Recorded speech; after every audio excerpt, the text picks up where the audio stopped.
ఒక్కసారి మీరందరూ నాతో పాటు ఊహించుకోండి. కెమెరా మెల్లగా ఒక చాలా మోడర్న్ ఆఫీస్లోకి వెళ్తోంది. గోడల మీద పెద్ద పెద్ద అక్షరాలతో స్ఫూర్తినిచ్చే మాటలు రాసి ఉన్నాయి.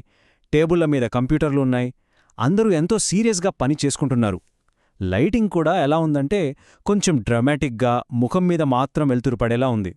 ఆ ఫోకస్ అంతా ఒక్క వ్యక్తి మీదకి వెళ్తుంది. అతనొక ప్రాజెక్ట్ మేనేజర్ అనుకుందాం. చాలా అంటే చాలా ఒత్తిడిలో ఉన్నట్టు కనిపిస్తున్నాడు. సరిగ్గా అప్పుడే బ్యాక్గ్రౌండ్లో ఒక నెమ్మదైన, మనల్ని ఆలోచింపజేసే పియానో మ్యూజిక్ మొదలవుతుంది. మన జీవితంలో మనమేదైనా సాధించాలి అనుకున్నప్పుడు, అది ఉద్యోగంలో ఒక ప్రమోషన్ కావచ్చు, సొంతంగా ఒక చిన్న వ్యాపారం మొదలుపెట్టడం కావచ్చు, లేదా మనం తీసుకున్న ఒక కొత్త ప్రాజెక్ట్ విజయవంతం చేయడం కావచ్చు. ఇలాంటి సమయంలో మనందరికీ మన పెద్దవాళ్లు, మన గురువులు, మన బాసులు చెప్పిన మొదటి మాటేంటి? మన మెదడులో ఎంత బలంగా నాటుకుపోయిందంటే దాన్ని మనం ప్రశ్నించనేలేదు. ఆ మంత్రమేంటి? కస్టమరే దేవుడు, వినియోగదారుడే రాజు, వాళ్లు చెప్పిందే వేదం, అవునా? ఈ మాట విననివాళ్లు బహుశా మనలో ఎవరూ ఉండరు. మనం దీన్ని ఒక రూల్లాగా, ఒక సిద్ధాంతంలా నమ్మేశాం. మన ప్రతి అడుగులో, ప్రతి నిర్ణయంలో దీన్ని పాటించడానికి ప్రయత్నిస్తూనే ఉన్నాం. కస్టమర్ ఏమడుగుతున్నాడో వినాలి, వాళ్ళకేం కావాలో కనిపెట్టాలి, వాళ్ళు అడిగింది అడిగినట్టుగా ఇచ్చేయాలి. ఇదే విజయానికి రాజమార్గమని మనమందరం బలంగా నమ్మాం. కాని ఒక్క క్షణం ఆగి ఆలోచిద్దాం. నిజంగా ఈ నమ్మకం మనల్ని విజయానికి దగ్గరగా తీసుకెళ్తుందా? లేకపోతే మన సృజనాత్మకతకు, మన ఆలోచనా శక్తికి సంకెళ్లు వేస్తోందా? మనం వినియోగదారుడి సంతోషపెట్టే ప్రయత్నంలో ప్రపంచాన్ని మార్చగల ఒక గొప్ప ఆవిష్కరణ చేసే అవకాశాన్ని ఎక్కడైనా కోల్పోతున్నామా? ఈరోజు మనం వ్యాపార ప్రపంచంలో అత్యంత పవిత్రంగా భావించే ఈ నియమాన్ని ప్రశ్నిద్దాం. దాని లోతుల్లోకి వెళ్ళి చూద్దాం. ఒకవేళ వినియోగదారుడు రాజు కాకపోతే మరి ఎవరు? ఆ సింహాసనం మీద కూర్చోవలసిందెవరు? ఈ విశ్లేషణ, నా నమ్మకం, మీ ఆలోచన విధానాన్ని పూర్తిగా మార్చేయగలదు. సరే, మన విశ్లేషణలో మొదటి భాగంలోకి అడుగు పెడుతున్నాం. ఇక్కడ మనం కేవలం ఒక థియరీ గురించి మాట్లాడట్లేదు. మన ఆలోచనా విధానాన్ని మార్చుకునే ప్రయత్నం చేస్తున్నాం. వినియోగదారుడు రాజు కాదు. ఈ మాట వినగానే మనలో చాలామందికి కొంచెం కఠినంగా, అహంకారంగా అనిపించవచ్చు. ఏంటి, కస్టమర్ను పట్టించుకోవద్దా, వాళ్ల మాట వినవద్దా అనే ప్రశ్నలు రావడం చాలా సహజం. కానీ ఆగండి, దీని అర్థం వినియోగదారుణ్ణి అవగౌరవపరచమని కాదు, వాళ్ళను పట్టించుకోదని అస్సలు కాదు. నిజానికి ఇది వినియోగదారుణ్ణి మరింత లోతుగా, మరింత గౌరవంగా అర్థం చేసుకునే ఒక కొత్త మార్గం. మనం వాళ్ల పైపై మాటలకు రులువివ్వడం కాదు, వాళ్లు చెప్పలేని సమస్యలకు పరిష్కారం చూపాలి అని చెప్పే సిద్ధాంతమిది. ఈ దృక్కోణాన్ని మనం గనక అర్థం చేసుకుంటే ఆవిష్కరణకు, ఇన్నోవేషన్కు సరికొత్త దారులు తెరుచుకుంటాయి. మనం కేవలం మార్కెట్లో పోటీ పట్టం కాదు, మార్కెట్నే సృష్టించగలం. అసలు ఈ ఆలోచన ఎందుకు అవసరం? ప్రస్తుత ప్రపంచంలో ఇది ఎందుకు ఇంత ముఖ్యమైనదో ఇప్పుడు వివరంగా చూద్దాం. ఇప్పుడు మనం నిజాయితీగా ఒక ప్రశ్న వేసుకుందాం. వినియోగదారుడు చెప్పింది ఎప్పుడూ సరైనదేనా? ఒకవేళ సమాధానం అవును అయితే మరి ప్రపంచంలో ఇన్ని గొప్ప గొప్ప ఆవిష్కరణలు ఎలా పుట్టాయి? ఒక్కసారి ఆలోచించండి. స్మార్ట్ ఫోన్లు రాకముందు ప్రజల దగ్గరికి వెళ్ళి మీకు ఏం కావాలో చెప్పండి అని అడిగితే ఏమనేవారు? మా ఫోన్లో బ్యాటరీ లైఫ్ ఇంకా ఎక్కువ కావాలి, లేదా ఇంకా మంచి రింగ్టోన్లు కావాలని అడిగేవారు. అంతే. ఎవరైనా నాకు నా జేబులో పట్టే ఒక చిన్న కంప్యూటర్ కావాలి, దానితో నేను ప్రపంచంతో కనెక్ట్ అవ్వాలి అని అడిగారా?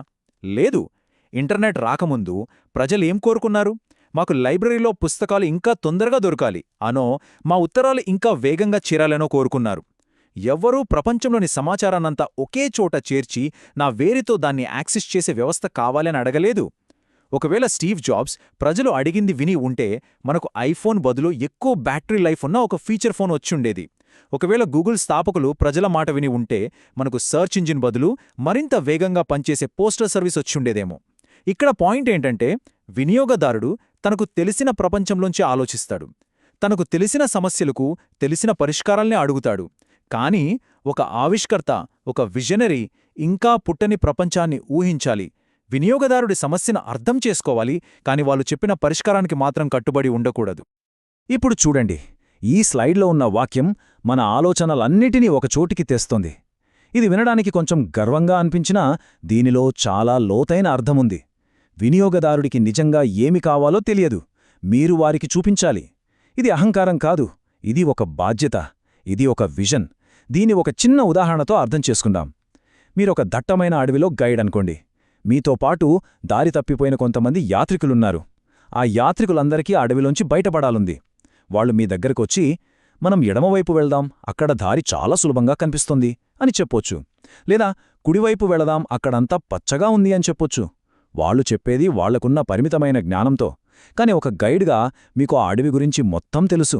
ఎక్కడ ప్రమాదముందో, ఎక్కడ సరైన దారి ఉందో మీకు మాత్రమే తెలుసు. అప్పుడు మీరేం చేస్తారు? వాళ్ళు చెప్పినట్టు ఎడమవైపుకో కుడివైపుకో వెళతారా? లేక నన్ను నమ్మండి, ఈ దారి కొంచెం కష్టంగా ఉన్నా సురక్షితమైన మార్గమిదే అని మీరు వారికి సరైన దారి చూపిస్తారా? ఒక ఆవిష్కర్త పాత్ర కూడా అలాంటిదే. వినియోగదారుడు చెప్పేది ఒక కోరిక, కాని వారి అసలైన అవసరం వేరే ఉంటుంది. ఆ అవసరాన్ని గుర్తించి దానికి సరైన మార్గాన్ని చూపించాల్సిన బాధ్యత మనది. వినియోగదారుడు చెప్పే కోరిక వెనుక దాగి ఉన్న అసలైన అవసరాన్ని మనం పట్టుకోవాలి. అదే నిజమైన నాయకత్వం. సరే, వినియోగదారుడికి ఏమి కావాలో వారికే తెలియదు అనడం తేలికే. కాని ఎందుకు? దీని వెనుకున్న సైకాలజీ ఏంటి? ఎందుకు మనకు నిజంగా ఏం కావాలో స్పష్టంగా చెప్పలేం? దీనికి కొన్ని కారణాలున్నాయి. మొదటిది, మనమందరం మన అలవాట్లకు బందీలం. మనం ఒక పనిని ఒకే విధంగా చేయడానికి అలవాటు పడిపోతాం. దానిలో ఉన్న అసౌకర్యాన్ని కూడా మనం గుర్తించం. అది మన జీవితంలో ఒక భాగమైపోతుంది. ఉదాహరణకు, స్మార్ట్ఫోన్లు రాకముందు మనం దారి కనుక్కోవాలంటే పెద్ద పెద్ద మ్యాప్లు వాడేవాళ్లం. అది ఎంత కష్టమో, ఎంత తలనుక్కో అప్పుడు మనకు అనిపించలేదు. ఎందుకంటే అంతకంటే మంచి మార్గమొకటి ఉందని మనకు తెలియదు. రెండవది, మనం లేనిదాన్ని ఊహించుకోలేం. మన ఊహాశక్తికి కూడా కొన్ని హద్దులుంటాయి.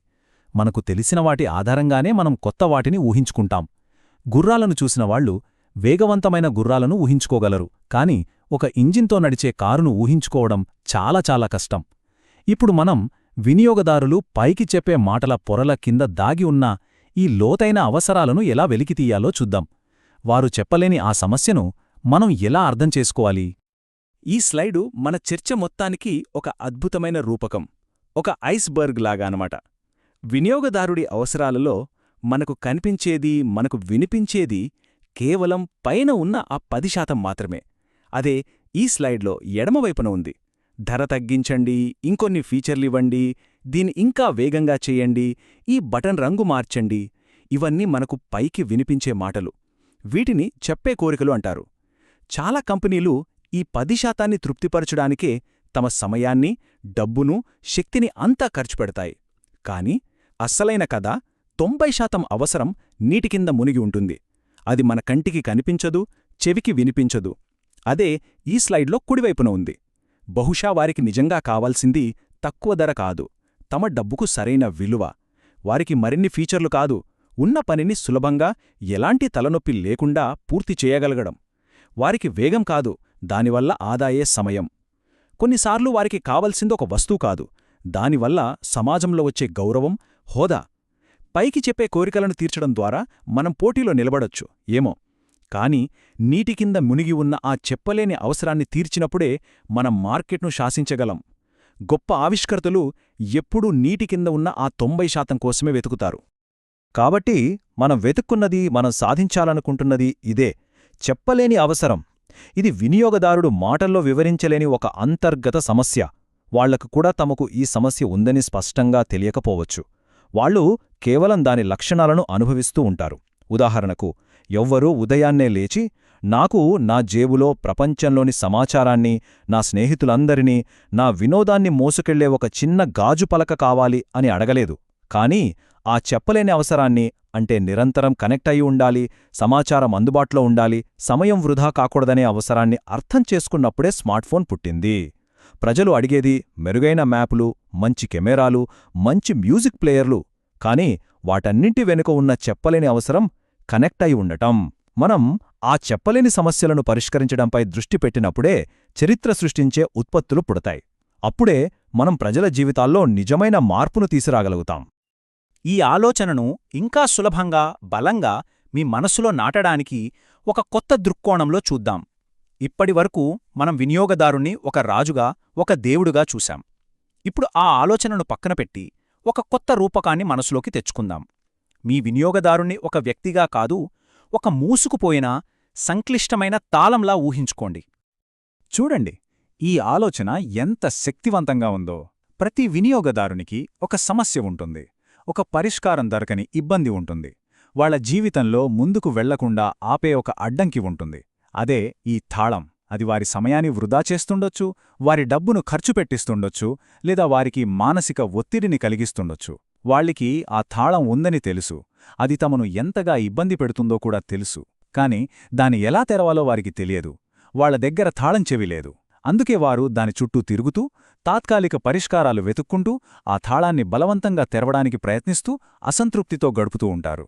వాళ్లు మీకు తమ తాళం గురించి చెప్తారు, కాని వాళ్లకు ఎలాంటి తాళం చెవి కావాలో చెప్పలేరు.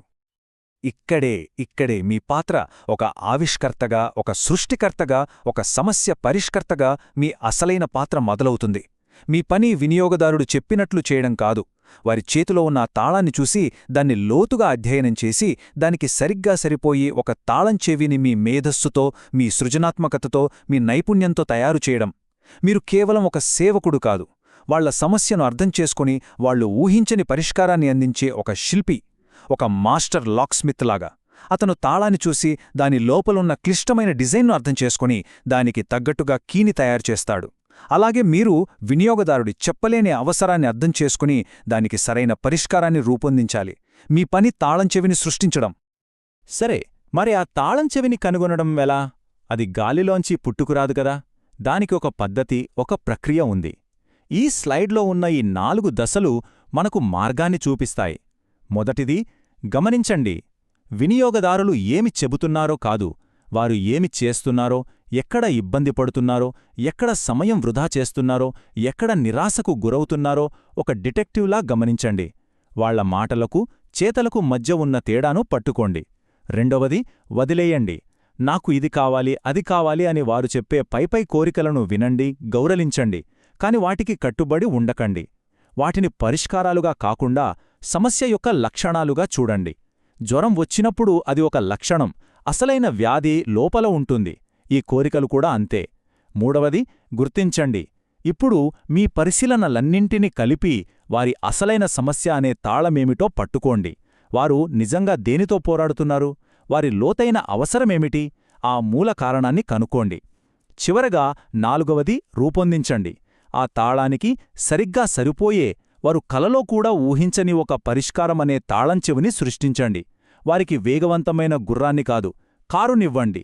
వారికి మంచి లైబ్రరీని కాదు, గూగుల్ని ఇవ్వండి. ఇది ఒక ప్రయాణం, ఇది ఒక కళ. ఈ సిద్ధాంతమంతా వినడానికి బాగానే ఉంది. తాళంచెవి అనే రూపకం కూడా చాలా ఆసక్తికరంగా ఉంది. కాని నిజ జీవితంలో ఇది పనిచేస్తుందా?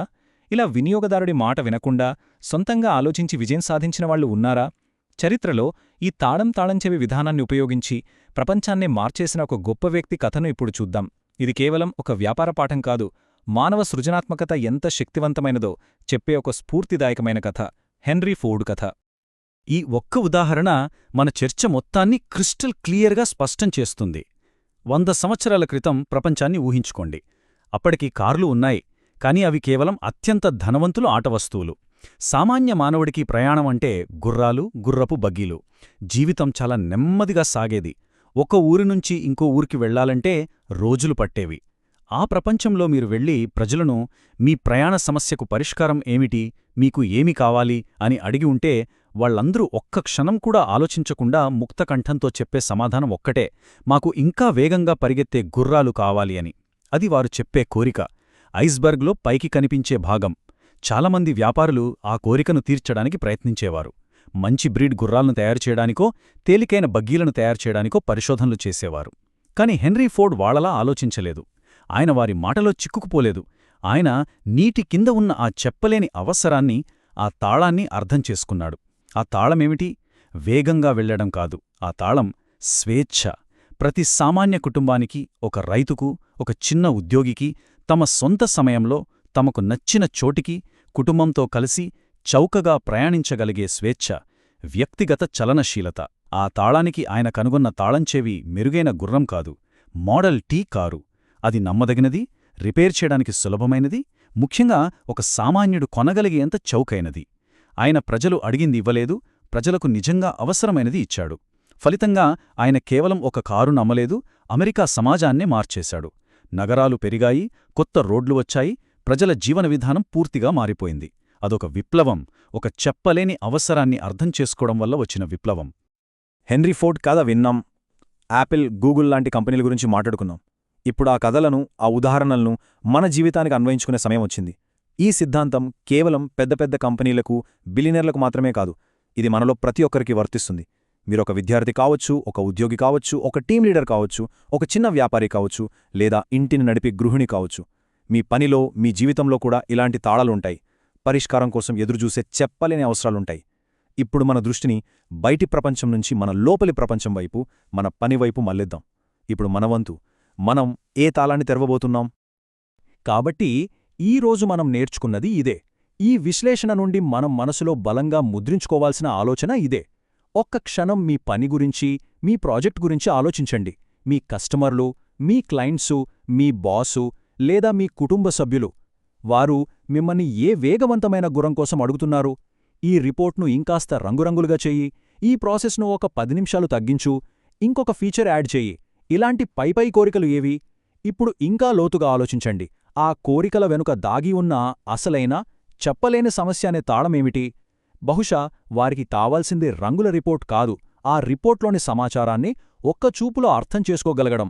వారికి కావలసింది 10 నిమిషాలు తగ్గించడం కాదు, ఆ పని చేసేటప్పుడు కలిగే మానసిక ఒత్తిడి తగ్గడం. ఆ తాళాన్ని కనుగొనండి, దానికి తాళం చెవిని మీరే తయారు చేయండి. వినియోగదారుడు చెప్పింది చేసే సేవకుడుగా ఉండిపోకండి. వారు చెప్పలేని సమస్యలను అర్థం చేసుకుని వాటిని పరిష్కరించే ఒక ఆవిష్కర్తగా, ఒక సృష్టికర్తగా మారండి. ఎందుకంటే కేవలం ఉన్నదాన్ని మెరుగుపరచడం పురోగతి కాదు, లేనిదాన్ని సృష్టించడం, ఊహించని దాన్ని అందించడమే నిజమైన పురోగతి. అదే నిజమైన విజయం. ప్రపంచాన్ని మార్చింది అలాంటి ఆలోచనలే.